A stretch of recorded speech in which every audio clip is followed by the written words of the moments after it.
Muy buenas tardes, TV Buap, la imagen de la universidad y el Centro Universitario para la Prevención de Desastres Regionales. Le damos la bienvenida a una emisión más de su programa Carolinos.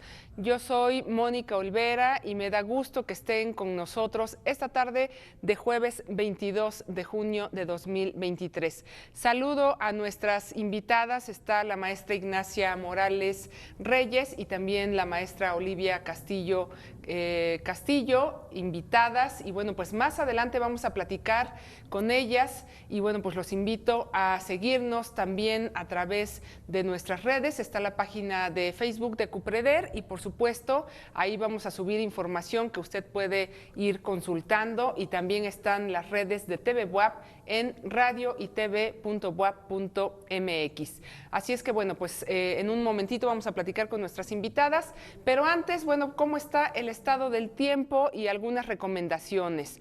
Bien, pues estas condiciones meteorológicas que tenemos en estos momentos es precisamente la tercera ola de calor que mantiene ambiente muy caluroso en gran parte de la entidad, registrando valores de 32 grados centígrados en Puebla capital, mientras que en algunos municipios, sobre todo en la Mixteca, las temperaturas máximas se mantengan oscilando entre los 39 y 40 grados centígrados. Estos valores también pues se van a presentar en municipios del norte del estado.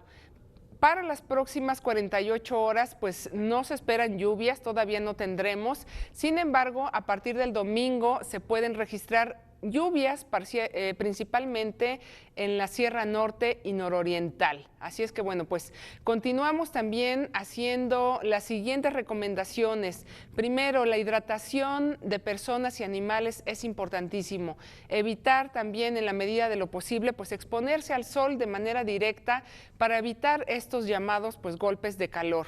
Otra cosa más, tener precaución con los alimentos, ya que estas altas temperaturas descomponen de manera pues mucho más rápida la comida, lo cual pues puede ocasionar también enfermedades gastrointestinales. Así es que hay que cuidarnos y cuidar por supuesto también a los demás con estas altas temperaturas que vamos a tener. Estas olas de calor pues las esperábamos en mayo, sin embargo bueno, se están presentando en este mes de junio y todavía no hay presencia también de lluvia hasta dentro de unos días. Y bueno, sobre la actividad también volcánica, ¿qué es lo que pasa con el volcán Popocatépetl? Bueno, pues la actividad eruptiva del volcán Popocatépetl durante esta semana, de acuerdo a los registros también que emiten todos los días el Centro Nacional de Prevención de Desastres, el CENAPRED, es que sigue una actividad eruptiva relativamente en niveles bajos. Digo relativa por los registros precisamente de dos explosiones menores, estas ocurridas el lunes y el martes, así como también el registro de tremores, es decir, sismicidad presentada en el volcán, con promedio de entre 5 y 7 horas por día, y por supuesto también la emisión de vapor de agua, gases y en ocasiones ligeras cantidades de ceniza. Esto se ve también pues por las condiciones meteorológicas que actualmente pues están presentes. Por eso es que podemos ver esas fumarolas. También cabe mencionar que hemos recibido reportes de poblaciones, gracias también a quienes nos dan aviso de qué es lo que pasa allá en estas comunidades cercanas al volcán, donde se ha podido también observar periodos continuos de emisión de ceniza con dirección al estado de Morelos y al estado de México. También el registro de una actividad eruptiva de tipo estromboliana, esto es pequeñas explosiones con emisiones de fragmentos incandescentes que tuvimos también en meses anteriores. Por eso es que seguimos haciendo la recomendación de no acercarse al volcán y mucho menos subir al cráter, ya que el peligro pues al que se exponen es alto y por supuesto ponen en riesgo su vida. Seguir también con las recomendaciones que hemos dado en caso de la caída de ceniza. No hay que olvidar también si somos alérgicos, utilizar el cubrebocas, los lentes y sobre todo, bueno, pues también estar pendientes de los reportes oficiales, es decir, la información que emite Senapred y Protección Civil. Recuerden que se mantiene el semáforo de alerta volcánica en amarillo fase 2. Así es que bueno, pues estos son los boletines, tanto el meteorológico como el de la actividad del volcán Popocatépetl. Y bueno, pues ahora vamos a conversar con nuestras invitadas de hoy, dos mujeres con una importante trayectoria académica. Me da mucho gusto que profesoras, compañeras de aquí de la UAP estén presentando pues trabajos también de investigación tan vastos y sobre todo abordando temas que nos llevan a conocer otros territorios con una dinámica y una vida interesante también que se tiene que mostrar. Ellas son coordinadoras del libro Patrimonio, Migración, Género y Territorio, perspectivas multidisciplinarias junto con otros investigadores y bueno, pues ya ahorita en un momento nos van a ir contando de qué se trata este libro. Quiero presentar también con una semblanza pues breve a la maestra Ignacia Morales Reyes. Ella es profesora investigadora de esta Benemérita Universidad Autónoma de Puebla, historiadora de formación.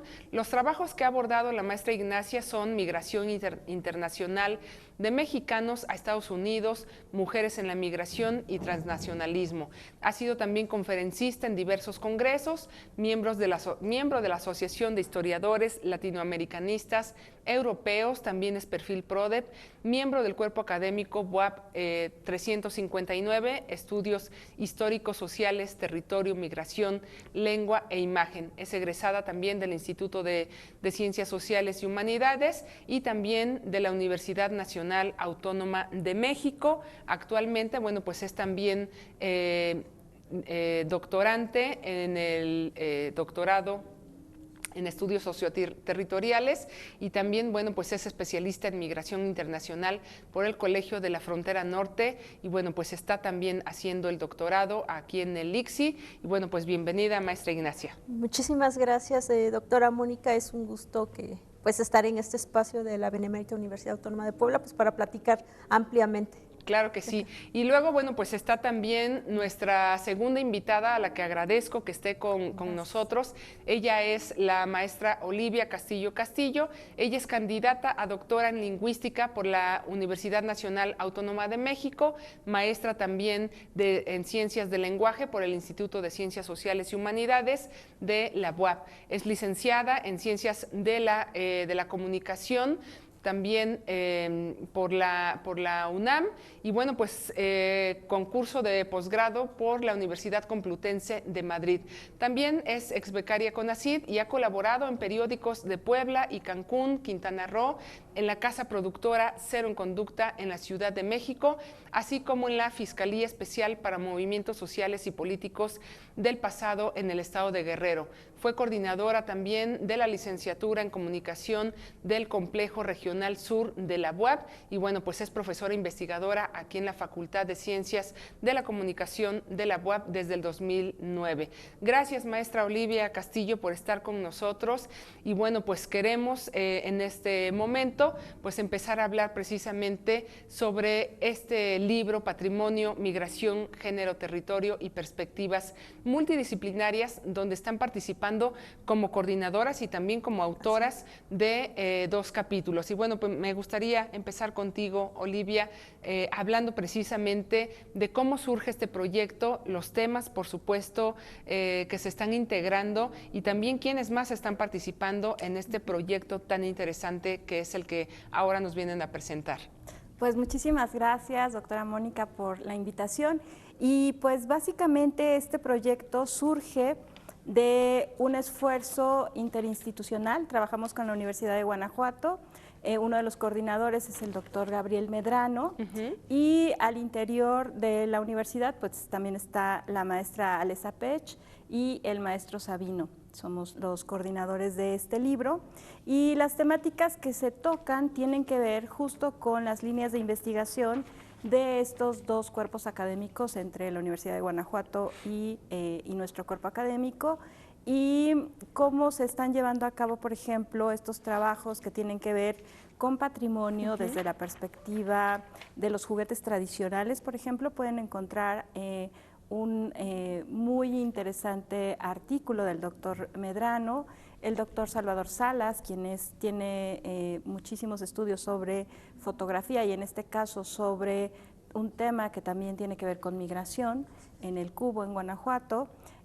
También está algunos de los capítulos que mencionaré, no mencionaré a todos, pero el del doctor Andrade, que es un capítulo muy interesante acerca de las máscaras.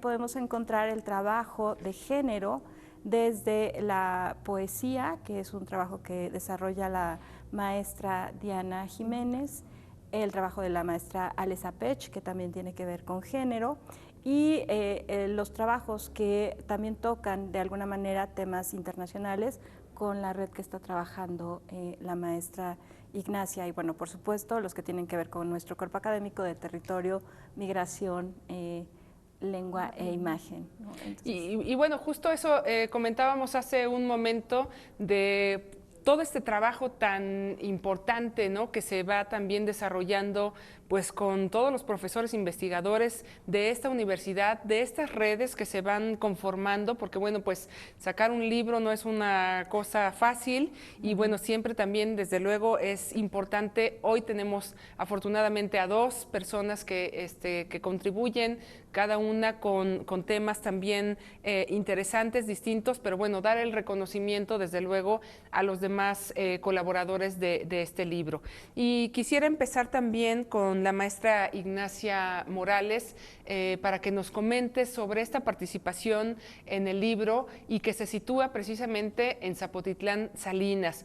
También ya lo hemos comentado al inicio, es interesante ver estos trabajos y cómo nos transportan pues a estos territorios de ahorita, bueno, pues en particular de nuestro estado, pero bueno, pues hay estas características, estas dinámicas, estos conflictos, estas bondades también naturales que gracias a estos proyectos de investigación es como pues nos vamos enterando de qué es lo que pasa, Ignacia. Así es, yo creo que es lo que nos hace falta, ¿no? Y creo que en la universidad hemos trabajado muchísimo precisamente por la investigación y por poner en el foco estos estudios regionales que de repente como que escapan y están en las regiones, pero hace falta más investigación, más exploración y sobre todo que pueden ser territorios complejos, ¿no? Algunos, por ejemplo, en el caso de Zapotitlán, tiene dinámicas como muy, muy especiales porque está precisamente dentro de la reserva de la biosfera Tehuacán-Cuicatlán, ¿no? Y está muy cerca de Tehuacán, que serán 40 minutos aproximadamente. Entonces, creo que ahí el municipio ha sufrido pues transformaciones que tienen que ver con la globalización. Entonces sí son comunidades, son grupos, son formas de organización dentro de la reserva, pero les llegó la globalización también y entonces estos grupos y estas personas se van a ver inmersas en procesos de migración y eso es lo que está reflejando precisamente el capítulo. Pero en el capítulo me enfoco principalmente en un tema que tiene que ver con la parentalidad, con cómo se ejerce la cuestión de los roles de la paternidad sobre los hijos que dejan en la comunidad. Claro. Y creo que esto ha cambiado las propias estructuras y formas de organización en el núcleo familiar, pero también al interior de la comunidad y en relación también pues con las formas de organizarse hasta en temas de la iglesia, en temas de organización política. O sea, creo que sí se ha transformado y a partir de estos roles pues se ejerce una paternidad, pero es en un sentido transnacional que tiene que ver con los medios de comunicación, tiene que ver con las redes que hoy existen y que hace 20 y 30 años pues no existían. Claro. ¿No? Ahora estas generaciones con las que estamos trabajando tiene que ver precisamente en cómo ellos hacen esa interacción.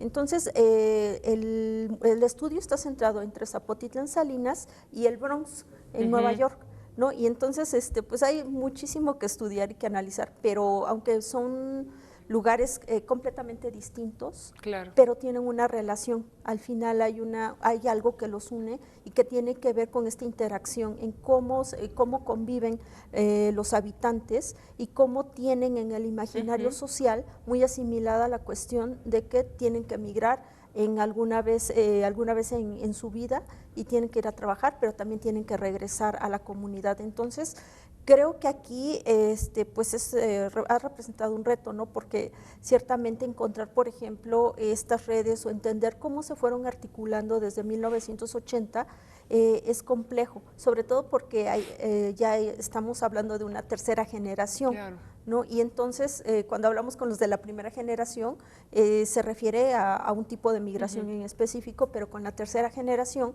estamos hablando en donde ya hay otros medios e incluso la gente se puede comunicar de manera diversa, y dentro de las entrevistas que hemos realizado, sí hay una forma de comunicarse, ¿no? Y ellos, los migrantes dicen, bueno, de alguna manera esto nos ha acercado a la comunidad, nos hemos sentido integrados a través del tiempo, y creo que eso es algo muy, muy interesante porque hay una conexión, ya no se rompe tanto la comunicación como antes, Claro. ¿no? Ellos decían, bueno, antes, hace 30 años mandábamos una carta, ¿no?, al municipio, o en el municipio había un único teléfono, y entonces todos teníamos que formarnos para que nos pasaran al familiar, Hablar, sí. y entre lo que le llamaban y regresaban, dice, a veces pues se cortaba, ¿no?, la comunicación, y las cartas pues no era como el tema inmediato, Claro. ¿no? Entonces, en lo que llegaba la carta posiblemente era un mes, 2 meses, y ahí van cambiando los roles. Entonces, creo que esa es la parte que nos interesa dentro del capítulo, de ir evidenciando el tema de la parentalidad y de cómo se transforma, pero también cómo se une en algún momento del tiempo. Aquí, bueno, estamos hablando de Tehuacán, y viene también, pues a mi mente, seguramente, bueno, pues quienes conocemos Tehuacán, pues sabemos que es uno de los municipios, ¿no?, el segundo más importante, que ha tenido un crecimiento también, claro, importante en términos, pues, urbanos, poblacionales, pero aquí me llama también la atención, y quisiera que nos comentaras, ya adelantas también un poco, el tema de la migración ahí en Zapotitlán, que como en la zona de la Mixteca, ¿no? Tenemos aquí en el estado de Puebla, bueno, pues es también un tema fuerte, importante, que causa un cambio, o causaba también, justo ahora con esto que comenta la maestra, el tema de la comunicación, ahora que lo explicas, entonces empiezo a ver, bueno, pues sí, es fundamental porque nuestros abuelos, ¿no? En otras épocas que se iban a Estados Unidos, pues a veces ya no regresaban, o la comunicación era pues prácticamente nula. ¿Qué importancia tiene precisamente esto que tú mencionas, el tema de las redes, el no romper, ¿no?, con la relación también familiar que se queda acá? Pero el tema también, normalmente, bueno, pues cuando escuchamos de migrantes, pues siempre pensamos en la Mixteca, ¿no? ¿Qué pasa con el tema aquí en Zapotitlán? ¿Qué tan fuerte es? ¿Qué es lo que está causando precisamente pues este tema de migración ahí? Pues en principio tiene que ver ahora con las redes, tiene que ver con un concepto que se llama arraigo, ¿no? Entonces, al tener pertenencia y arraigo, eso hace que el migrante vaya y regrese, tiene una circularidad importante dentro del municipio, dentro de la comunidad, pero creo que en Zapotitlán tiene una tradición migratoria importante porque viene desde 1980 y se ha ido extendiendo, ha sido una comunidad muy estructurada en temas de migración, y al tejer una red creo que es importante porque eso les hace que en Estados Unidos ellos tengan éxito. Las personas que normalmente no tienen una red migratoria, no tejieron esa red a través del tiempo, hace que sea mucho más difícil la integración en Estados Unidos, y lo que pasa en el municipio de Zapotitlán es que sí la sentaron bien, sí la crearon, y por lazos de amistad, por lazos familiares, se fueron articulando, ¿no? Y entonces uno, el migrante, por ejemplo, El registro más antiguo que se tiene es de 1980.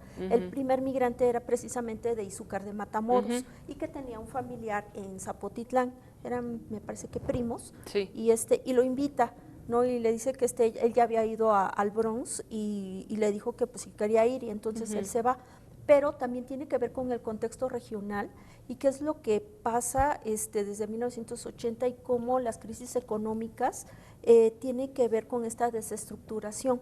Los cambios políticos y económicos sí van a tener una repercusión directamente en el aspecto local de las comunidades. Lo que pasa es que a veces no son tan estudiados, pero ya cuando ponemos como mucha atención sabemos que las políticas que se toman en términos federales van a terminar repercutiendo a estas comunidades. En lo local, sí. A lo local. Y es lo que le pasó a Zapotitlán, el tema de la electricidad, que hubo la reforma eléctrica les pegó, porque en 1990 lo que ellos hacen es dejar de tener la pequeña producción de ónix, se dedicaban a eso principalmente, y entonces ellos deciden, bueno, ya no podemos mantener esa economía local. Claro. Y entonces, y aunado a problemas del agua, porque como bien ven ustedes en las imágenes, Zapotitlán es una zona semidesértica, ¿no? Y es un lugar pues espectacular, la verdad, uno se maravilla de ver toda la naturaleza que hay en esta región, pero tiene muchísimas bondades, pero en términos económicos para sobrevivir, para la población le es difícil. Entonces, lo que hace la población es empezar a salir, ¿no? Al tener problemas de agua, problemas de la electricidad, ya no podían costear su vida de trabajo artesanal, pues entonces ellos empiezan a optar por la migración y eso es lo que lo detona, y entonces de ahí se derivan muchos otros temas y problemáticas que van a repercutir en la comunidad, pero sobre todo las transformaciones que van a tener, porque para muchos resultará como muy exótico y dicen, no, pues estás en Zapotitlán, pero escuchas que alguien habla inglés, o estás en Zapotitlán, pero escuchas que alguien está hablando del Bronx, o escuchas que cierta persona está hablando de un tema que pasó en el Bronx, pero no está pasando ahí, porque tiene que ver con las redes de comunicación. Entonces, creo que esos son fenómenos que se deben de estudiar, ¿no? Y sobre todo que en algún momento tenemos que tener clara esa conciencia de revalorizar el trabajo que ellos hacen y no tanto en el sentido económico. No son, ellos creo que debemos de verlos como sujetos sociales propiamente, no en ese sentido económico con el que normalmente se le ve. Yo creo que es el sujeto social, es una persona, es un humano, es alguien que siente, alguien que necesita expresar sus emociones. En las entrevistas es muy común que ellos externen muchas emociones, pero esas emociones tienen que ver precisamente con el arraigo. ¿No? El arraigo, sienten pertenencia y quieren regresar a su tierra, ¿no? A su lugar de origen. Que eso seguramente, bueno, pues a todos los que nacimos en un lado y nos vamos a otro, bueno, pues nos pasa. Escribes también sobre el impacto del transnacionalismo a través de las redes sociales, el caso de la comunidad de Zapotitlán Salinas y Nueva York, que ya también, bueno, pues has mencionado precisamente esta relación, ¿no? con este país, pero en particular con el Bronx. ¿Qué es lo que sucede en esta relación? Y bueno, pues supongo que también pues tuviste que ir para hacer toda esta investigación y este trabajo. Hay una región, uno puede pensar, bueno, ahora ya se han extendido más porque pues hay más gente que se ha ido a trabajar a Estados Unidos, pero ya no es una migración indocumentada, ha cambiado y por consiguiente la gente allá empieza a tener otros espacios de vida. Principalmente es el Bronx, en donde ellos tienen sus departamentos, sus casas, que han forjado patrimonio por 30 años aproximadamente, y entonces ellos se diversifican porque es un barrio que les ha permitido la integración, la participación y hacer comunidad, porque esa es otra cosa muy interesante. Que también se pensaría, porque bueno, esta forma, ¿no? de pronto de entender o de lo que escuchas, ¿no? El Bronx es lo más peligroso, no puede haber esto que tú estás ahora comentando, ¿no? Comunidad. Sí, hacen comunidad y yo creo que en general en cualquier parte de Estados Unidos se hace comunidad. Sí. Lo que pasa es que hay que tener, como dijéramos, el ojo clínico para ver qué es lo que está pasando al interior y cómo se están organizando y conformando, y se han ido a otros lugares de Estados Unidos, han ido un poquito hacia Boston, a Nueva Jersey, que les queda un poquito más, más cerca.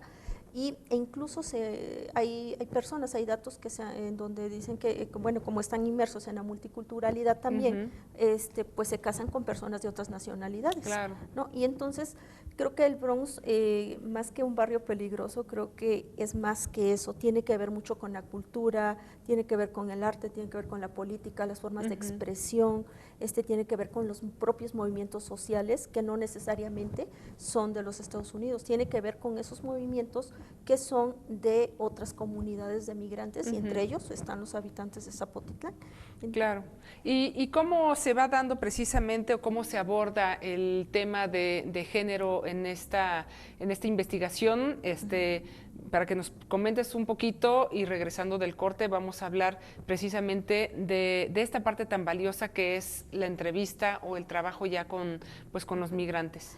Pues bueno, el tema de género ahí es importante y también dentro de la investigación empezar también a entender que, bueno, género no nada más es en el tema mujer, ¿no? Que yo creo que, bueno, cuando se revisa la literatura, propiamente entendemos que no nada más es el rol de las mujeres, sino que también hay un rol dentro de los núcleos familiares, pero también hay otros roles dentro de estos grupos en donde van a interactuar los tíos, los abuelos, al ser familias migrantes iban a tener una interacción y ahí es importante, creo que el abanico es muy, muy, muy amplio dentro de género, pero ahí me enfoco en qué es lo que pasa con los papás, cómo están ejerciendo su paternidad a la distancia y que hoy en día yo creo que se ve más integrada. Y bueno, pues esto también que comentabas de las redes y la comunicación que finalmente, pues afortunadamente con todo esto que tenemos en términos de tecnología, no solamente redes, me refiero a eso, ¿no? También pues la propia familia que puede ir, venir, que no se rompe este lazo tan importante que es precisamente pues la presencia del papá que es pues parte de la familia, ¿no? Sí, y es que esa es la parte que se analiza dentro del transnacionalismo. No nada más son bienes y servicios y en términos económicos. El transnacionalismo es un concepto bastante amplio y incluye pues personas, saberes, contextos, implica un conocimiento mucho más amplio y dentro del transnacionalismo también implica las formas de comunicación que hoy en día tenemos y cómo estas ayudan a consolidar grupos, ayudan a reunificar, ayudan a muchos aspectos dentro de la migración. Y sobre el tema en particular ya de este trabajo con la gente, estas entrevistas que tú pues vas también desarrollando y el adentrarte pues también en muchas de las problemáticas, me parece que es interesante cómo se va reflejando también pues en el libro, en tu capítulo, y creo que es parte también pues fundamental de mostrar, ¿no?, estos hallazgos, porque nos va a arrojar, creo que las investigaciones finalmente pues hacemos una pausa, pero no se terminan. Y creo que una vez que se tiene el contacto con los actores, pues ahí también creo que es cuando apenas se abre esa puerta para seguir avanzando pues a más información, ¿no? Claro, y sobre todo que la gente de Zapotitlán es muy buena, muy bondadosa, es gente bien trabajadora y que ha permitido la interacción. Ellos son personas muy nobles y ellos han pues han permitido las entrevistas y que uno se adentre un poco pues a su vida privada, personal, y siempre se les agradece muchísimo porque creo que la investigación no nada más es para ciertos aspectos, ¿no? Yo creo que va más allá y es una forma de retribución, ¿no? Incluso que alguien te dé una entrevista, las primeras entrevistas no van a hablar nada más de un tema, ¿no? Uno pensaría que nada más me vas a hablar de migración o lo que yo quiero saber, pero no, yo creo que va en otro sentido y ellos se explayan, ¿no? Y te hablan de todos los temas posibles y se les agradece mucho la apertura siempre. Claro. Estamos de vuelta aquí en Carolinos. Gracias por seguir con nosotros en esta tarde de jueves. Y bueno, pues hemos estado platicando con dos investigadoras, maestras, la maestra Ignacia, la maestra Olivia. Y bueno, pues estábamos justo antes del corte platicando sobre este proyecto en el que han estado trabajando, pero en particular con la maestra Ignacia sobre esto que escribes del impacto del transnacionalismo a través de las redes sociales, el caso de la comunidad de Zapotitlán Salinas en Nueva York. Y bueno, pues me quedo con una frase que justo mencionas al final de tu capítulo, porque bueno, pues ella colabora también como coordinadora de este libro del que hemos estado platicando, pero hay una frase que mencionas donde dice: siempre entre los migrantes hay mucha nostalgia, música, tradiciones y costumbres que se mantienen. Me parece que esto que mencionas también, desde luego, pues invitarlos a que vean, a que adquieran el libro. Ahorita lo volvemos a mostrar, pero me parece que es interesante ver pues todo este contexto, esto que tú vas mencionando, Ignacia, con con este sentir de los migrantes, con esta forma ahora a la que pues se enfrentan de no romper completamente con el territorio, con esta con esta relación y estas redes también que se van formando pues lejos del país, pero que también tiene, o que no se pierden, pues esto del ser humano, ¿no? De la nostalgia, de la música, de hacer también comunidad, que es algo pues sumamente complicado y más estando en otro país. Sí, creo que dentro de las entrevistas, cuando uno platica con los migrantes, con las personas del municipio, creo que ese es lo primero que asoma. No es, no es nuestro objetivo, no es el tema político, el económico, remesas, o sea, no ese es el punto. Yo creo que cuando pasamos esos temas de entrevistas, lo primero que va a surgir va a ser el tema de las emociones, de los sentimientos, y tiene que ver con este tema de la pertenencia a su territorio.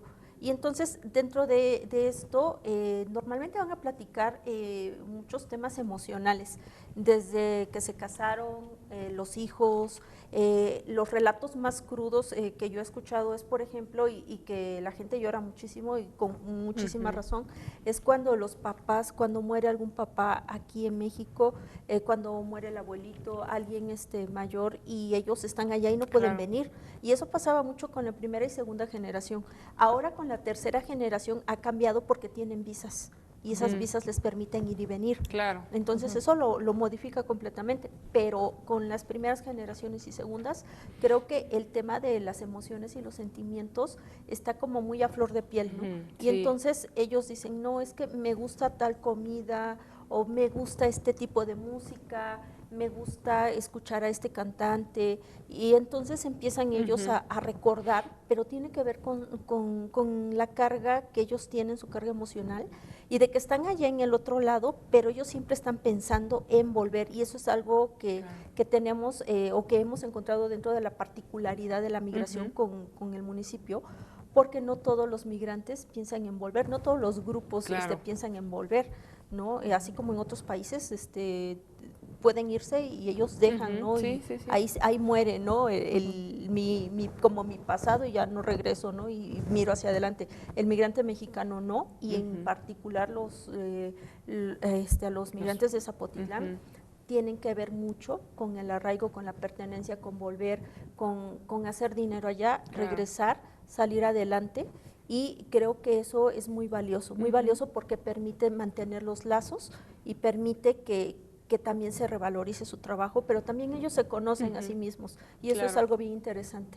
Y bueno, también el territorio, ¿no? Claro. Ese valor y ese sentido de pertenencia que creo que nunca lo olvidamos, ¿no? Sobre todo los que salimos también de nuestro lugar de origen.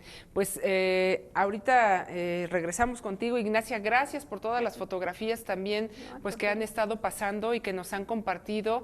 Y para quienes no conocen Zapotitlán, pues bueno, está a pocos minutos, una hora más o menos, o 2 horas.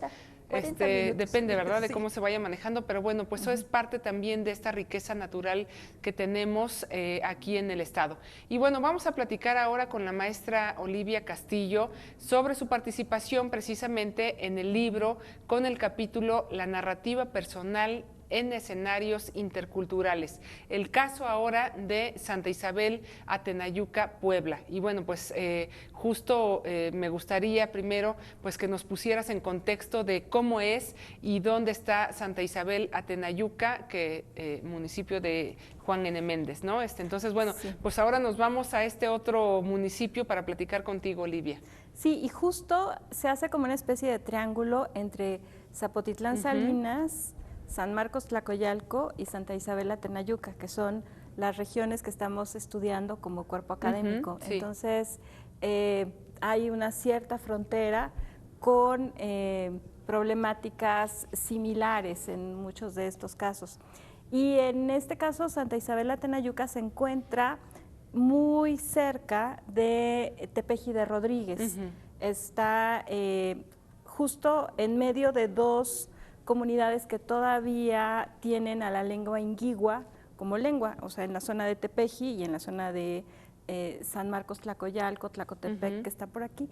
Y en medio, la lengua originaria de Santa Isabel Atenayuca era el náhuatl, pero esa lengua se perdió en el siglo XX. Entonces, es interesante porque estas otras comunidades lo conservan y la comunidad que estaba al centro lo perdió, decidió dejar de pues de enseñarla, porque al final una lengua se pierde cuando los hablantes deciden que ya no exista como tal, ¿no? Entonces, esa sería la zona, es una zona también semidesértica, pertenece a la Mixteca, también es una zona con un altísimo estrés hídrico, como podemos ver en las fotografías. En algunas ven, por ejemplo, agua, pero eso es muy particular.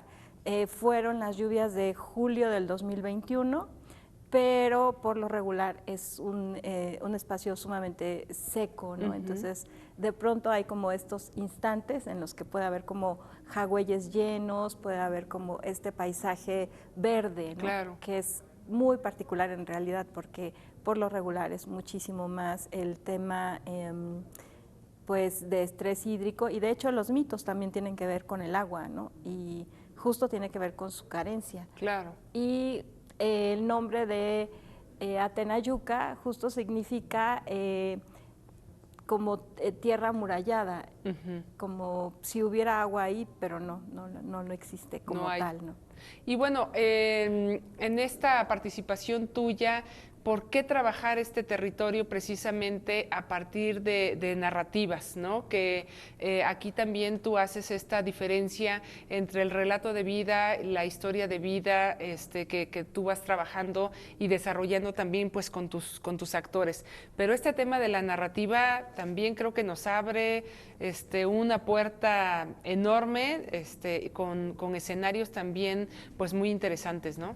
Sí, porque además en este momento, para este capítulo de manera particular, trabajamos con personas mayores de 70 años. O sea, era interesante saber qué es lo que todavía recordaban estas personas. Se dio un trabajo etnográfico de entrevistas semiestructuradas, y algunas de estas personas habían migrado no hacia los Estados Unidos, sino hacia la Ciudad de México, habían regresado, otros solamente habían estado todo el tiempo en esta comunidad, y queríamos saber qué es lo que nos podían contar, sí desde su mirada, pero cómo esto va formando a la colectividad. Es decir, es importante los aspectos personales, pero no tanto como en un sentido biográfico. No estamos haciendo como historias de vida particulares, sino construyendo ese crisol, o sea, queriendo ver ese crisol en el que cada historia, en que cada narrativa construye una mirada con respecto a algo. Por ejemplo, cuando están hablando de los mitos, y regresando un poco como al trabajo que se ha hecho acerca de los mitos de origen, cómo cada quien al volvértelo a contar es una nueva aproximación, y todas son válidas, no es que esta es la buena y la otra no, o sea, cada una te aporta algo distinto. Y que lo veas desde la mirada de estas personas de más de 70 años, te permite también observar un poco qué pasó en la primera mitad del siglo XX, ¿no? Que eso es algo distinto de cómo se va modificando y que, por ejemplo, en esta comunidad también hay una gran migración hacia los Estados Unidos, pero después de los 70s, ¿no? Entonces estamos viendo en este momento otro momento histórico, los 50s y los 60s, y qué está pasando primero en esas migraciones hacia las zonas cañeras de Veracruz y después a la Ciudad de México. Entonces, ese sería como el porqué de esta aproximación. Y bueno, aquí tus comentas que trabajas sobre todo con personas mayores. Con este tema, por ejemplo, de los mitos, ¿qué es lo que pasa con esa otra población, con la población joven, por ejemplo, ¿no? Que justo pues también muchos de estos libros, de estas investigaciones que recuperan, ¿no? Todas estas historias, esto de la narrativa, esta metodología que tú pues vas también, por supuesto, la metodología cualitativa que vas aplicando, el tema de la etnografía como tal, que también ya nos has dicho, pues pareciera una cosa fácil de aplicar, ¿no? Con cualquiera, pero aquí también yo creo que se van desarrollando nuevas metodologías. Hay un aporte, desde luego, teórico, metodológico, conceptual, pero te enfrentas con tus actores, ¿no? Con la gente, con la población, con los adultos, pero también seguramente aparecen o te llama la atención o qué pasa con los otros actores, por ejemplo, con los jóvenes. Me llama la atención porque se pierde ahí pues todos estos mitos también. ¿Cómo es ese trabajo, desde luego, que tú vas también desarrollando?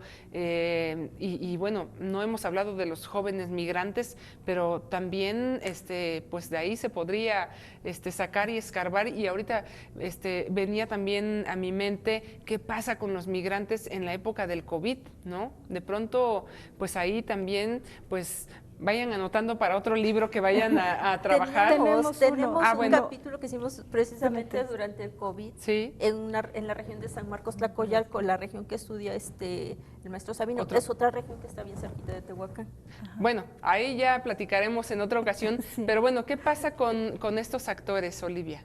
Sí, la verdad es que en un primer momento parecería como que es necesario preservarlo porque si no se va a perder. Sí. Pero después, cuando entras más en contacto con la comunidad, hay espacios en los que estos mitos regresan. Por ejemplo, estamos haciendo un trabajo con los ritos funerarios y es muy curioso como justo en esas reuniones, cuando están ya, cuando está, por ejemplo, la persona que ya murió y entonces se está velando, alrededor, la gente que está conversando, jóvenes, personas mayores, quienes conocen la familia, los que vienen, regresan como estos mitos, ¿no? Entonces empiezan a hablar primero, ¿te acuerdas que si caminabas por este camino pasaba tal cosa? O que tal persona te dijo que si veías algo malo, porque los cerros tienen también como sus zonas pesadas, y entonces tienes que llevar un cuchillo y picar una planta, y entonces los jóvenes empiezan a preguntar, ¿y qué pasaba ahí? Ah, pues es que cuando pasabas por ahí se oían cómo iban pisadas de caballos, o una vez una persona vio cómo salían cerditos, ¿no? Y siguieron a los cerditos y resultó que no había nada después, ¿no? Entonces, en estos nuevos espacios de socialización en donde se vuelve a conversar, regresan esos mitos. Entonces, valdría la pena también ver qué es lo que pueden contar ahora estos jóvenes, pero sí tiene que ver con esta tradición de oralidad, que yo en un principio pensaba, hay que preservarla porque ya nadie habla de esto, ¿no? O sea, solamente esas personas lo saben. Y en realidad no, o sea, esas personas lo cuentan y alguien más lo vuelve a contar, y eso se vuelve parte del saber de la región, parte de los mitos, parte de, por ejemplo, los viernes no se sube al cerro, ¿no? Porque es un día pesado. Cosas que cuando les preguntas ¿y por qué? Te dicen, no, pues quién sabe, pero es un día pesado, ¿no? O sea, como que puede ser que no tengan todas las nociones o el conocimiento previo, pero sí se van quedando como ciertos elementos que están muy presentes en la vida de ellos. Y bueno, ¿cuáles son, has estado comentando parte, ¿no?, de estos hallazgos, pero me llama también la atención cómo se involucra pues el tema precisamente del territorio, el paisaje, agua, migración. Me parece que el tema de la cosmovisión es también fundamental. Me parece que en este libro, con este título, pues justo vamos tocando, ¿no?, todos estos escenarios, pero bueno, ¿qué es lo que encuentras también con estas entrevistas? No recuerdo si es en el capítulo tuyo o de la maestra Ignacia, la historia de lo de la víbora. Ah, en el mío. Que, bueno, también es... Te va envolviendo, por eso creo que pues es un libro que se tiene que leer, porque bueno, pues y la narrativa también pues te permite, ¿no?, desmenuzar toda esta historia que me parece también interesante, pero también compartimos aquí en Carolinos pues parte del material que las maestras nos van dando con todas estas fotografías, y entonces ves esos escenarios, ¿no?, este territorio con esta riqueza, pero también, bueno, pues está el tema, por supuesto, de la migración y de todos estos conflictos pues económicos, políticos, sociales, que también suman pues a estos territorios. Sí, porque además la narrativa de este mito en particular está llena de símbolos que después nosotros tenemos que entender qué significan, ¿no? Porque incluso los animales que aparecen en la propia historia se vuelven en animales importantes. Por ejemplo, los venados, en esta región sí se cazaba venados. Lamentablemente están prácticamente extintos, o sea, casi ya no existen, pero sí hay como un conocimiento de los venados, las serpientes como ligadas al agua, porque de hecho en este caso, en esa historia en particular, es una serpiente que le pide a alguien que la saque de un lugar en el que no puede estar, porque no está segura y necesita ayuda. Entonces se enreda en el cuerpo de la persona, y una vez que se enreda, como que si abriera un camino, y entonces sale la persona, llega a un lugar y resulta que la víbora no es una víbora, sino que es una mujer y que pide que le den dinero al hombre, ¿no? Entonces no solo le dan dinero, sino también el permiso de que mate al venado, ¿no? Digo, lo estoy resumiendo muchísimo, pero en realidad está lleno de símbolos todo lo que va contando. Y por ejemplo, todo este tema de los espacios mágicos que se abren es como de manera muy común. Eso sí te lo cuenta gente joven, ¿no? Que, por ejemplo, de pronto ve un camino que es muy bonito y lo sigue como si estuviera encantado, ¿no? Eso es como algo muy cotidiano en esta región. Entonces, sí aparecen como estas historias que se revitalizan también, es decir, cuando alguien la cuenta, alguien más también te dice, ah, sí, a mí mi abuelita me decía, a mí me dijo tal persona. Entonces, pues el tema de las serpientes, los venados y transformaciones están muy presentes en esta comunidad.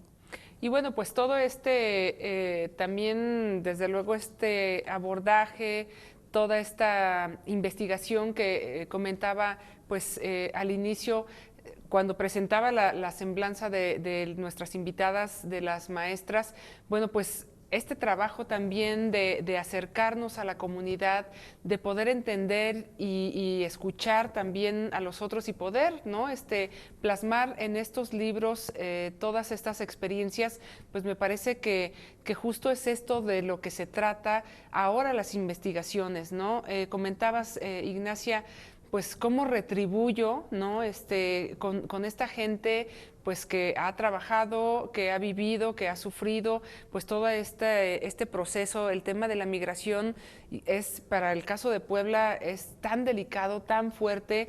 Ahora vemos, bueno, pues esta parte también, desde luego, no quisiera decir bonita, pero sí conmovedora, de mucho esfuerzo, pero hay otros temas desgarradores, me imagino, ¿no?, que, bueno, pues se van plasmando también, pues a través de estos trabajos de investigación. que es necesario escuchar y que por supuesto es importante pues mostrarlo y regresarlo también con la gente, ¿no?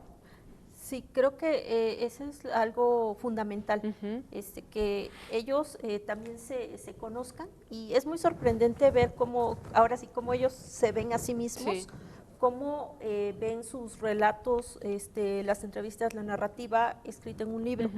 ¿No? Es muy, de repente suele ser como muy impactante para ellos, o incluso que te muestren fotografías, ven el libro, ven material y se sorprenden mucho porque es una parte de reconocimiento a sí Claro. mismo.